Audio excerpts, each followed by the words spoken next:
साथ एफआईआईज और डीआईआईज का एक्शन कैसा रहा उस पर भी नजर डाल लेते हैं। एफआईआईज ने करीब 3050 करोड़ की बिकवाली कल के ट्रेडिंग सेशन में की, वही डीआईआईज फिर एक बार खरीदारी कर रहे हैं। 1850 करोड़ की खरीदारी कल दिखी। याद रखें, एफआईआईज ने अब तक नवंबर में करीब 25,000 करोड़ के शेयर बेचे हैं और अक्टूबर में भी 1,15,000 करोड़ के शेयर बेचे थे।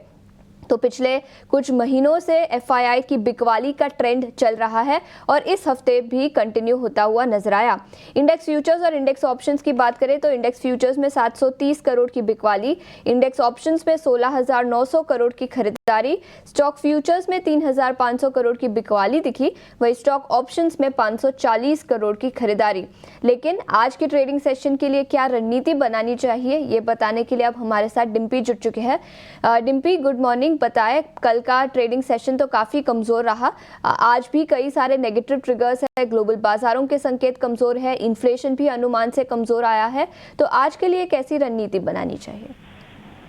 देखिए Ashisha, good morning. First of all देखिए, मार्केट के अंदर ओवरऑल सारी चीजें एक साथ तो नहीं हो रही है ठीक, और जो ठीक हो भी रही है वो शॉर्ट टर्म के लिए ठीक हो रही है। जैसे डोनाल्ड ट्रंप के इलेक्शन का मामला उठा तो मार्केट ने उस पर रिकवरी दिखाई, करीब 1,000-1,500 पॉइंट बैंक निफ्टी और करीब 500 पॉइंट निफ्टी चला। लेकिन उसके बाद वो फ्यूज हो गया क्योंकि फॉलोअप ट्रिगर्स नहीं आ रहे हैं, फॉलोअप चीजें नहीं है मार्केट के अंदर, और वो मार्केट के अंदर एब्सेंट है। अगर आप सिर्फ कल का मार्केट देखें ना, one of the best example है मार्केट का कि कैसे फॉलोअप ट्रेड ना होने की वजह से या फिर बाइंग ना होने की वजह से सिस्टम में कोलैप्स हो जाता है। कल हम 24,200 के ऊपर खुले थे। अगर आप चेक करना चाहें तो आप चेक भी कर सकते हैं।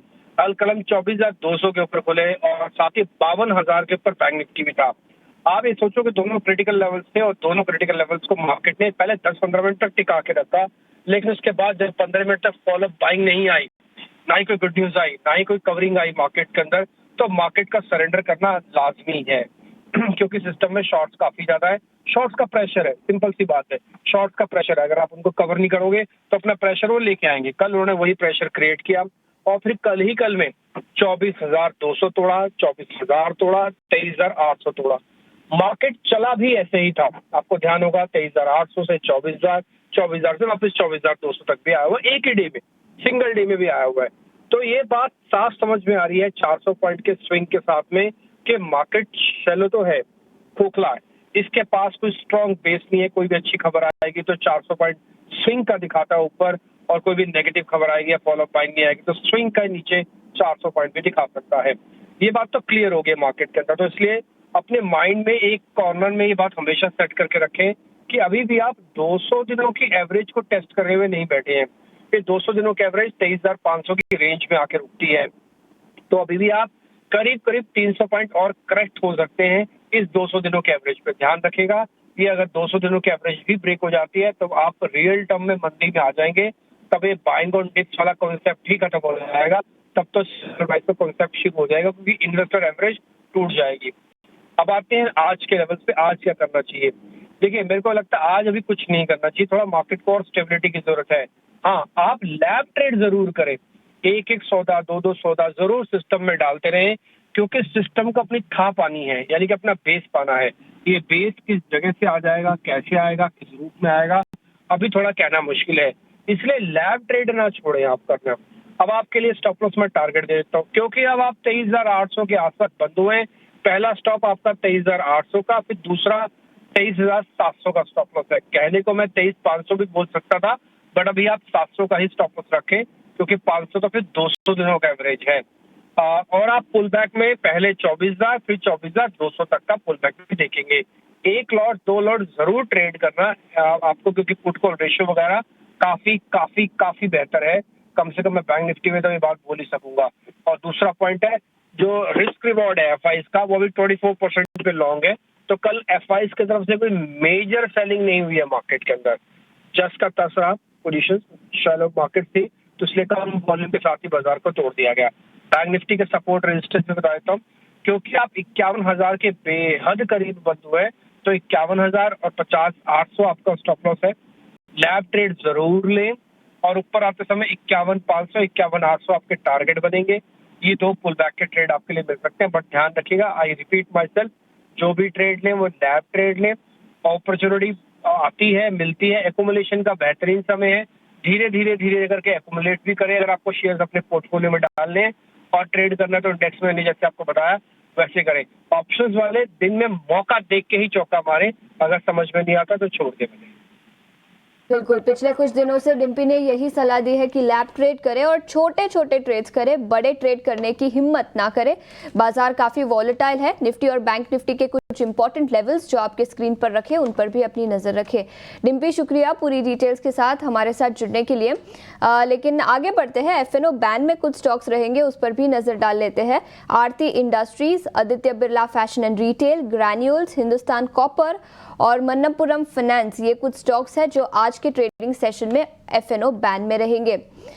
इस बीच बाजार पर रणनीति बताने के लिए अब हमारे साथ यस सिक्योरिटीज के लक्ष्मीकांत शुक्ला जी भी जुड़ चुके हैं। लक्ष्मीकांत जी, बहुत बहुत शुक्रिया समय निकालकर हमारे साथ जुड़ने के लिए। अभी अभी आपने डिम्पी को सुना होगा, उनका मानना है कि बाजार वॉलेटाइल है, छोटे छोटे ट्रेड्स करें। आपकी क्या रणनीति होगी? सुप्रभात आशीषा जी। जी हाँ, मैंने डिम्पी जी को सुना है। उनका कहना बिल्कुल ठीक है, क्योंकि मार्केट का स्ट्रक्चर काफी वीक लग रहा है और कल का जो इन्फ्लेशन डेटा आया है वो भी हमारे अंतर्गत नहीं आया है। तो मुझे लगता है कि सेलिंग प्रेशर बना रहेगा। हालांकि कल एक रिबाउंड का एक्सपेक्टेशन था, बैंक निफ्टी का स्ट्रक्चर काफी मजबूत लग रहा था, बट वहां पर भी हमें सेलिंग प्रेशर देखने को मिला है। दोनों ही इंडेक्स में बेरिश इनगल्फिंग पैटर्न बनता हुआ दिखाई दे रहा है।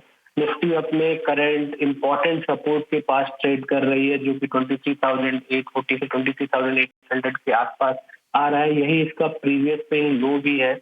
अगर इसके नीचे निफ्टी फिसलता है तो हमें और सेलिंग प्रेशर देखने को मिल सकता है। उस दौरान निफ्टी 23,500 के लेवल को टच कर सकता है, जहां पर उसका 200 डीएमए भी नजर आ रहा है।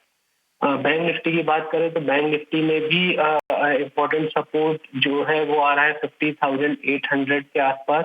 अगर उसके नीचे क्लोजिंग होती है तो देन फर्दर हमें सेलिंग प्रेशर देखने को मिल सकता है। यहाँ से फिर निफ्टी 50,400 लेवल तक देखी जा सकती है।